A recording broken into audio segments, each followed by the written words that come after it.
our government has figured out this really interesting way of deceiving and duping people, and they use fun words that are really disingenuous and dishonest when it comes to the tangible effects of what these things actually are, right? When they say we balanced the budget, they didn't balance shit, right? The reality is there's still deficit spending, right? They're still spending more money than they have. Let me put it this way.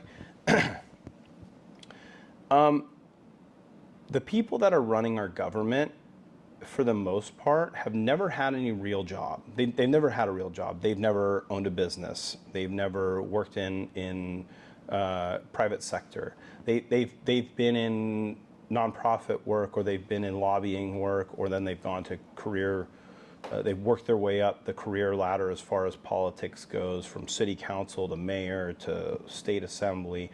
They don't have a fucking clue when it comes to real tangible metrics in running a business, or fiscal conservatism, or fiscal responsibility at all, right? And so you have people like, I'm running against Cecilia Aguiar-Curry, goes, oh yeah, you know, we reduced the deficit. We reduced our budget deficit this year. Let me tell you what that means. That means if we spent, last year they had $4,000, they spent $8,000, and this year they had $4,000 and they only spent $7,000, right? That spending less of $1,000, even though it's still $3,000 in the negative, they're considering that a reduction in the deficit. Wrong. That's deficit spending. That is why the state of California is $1.6 trillion in the hole.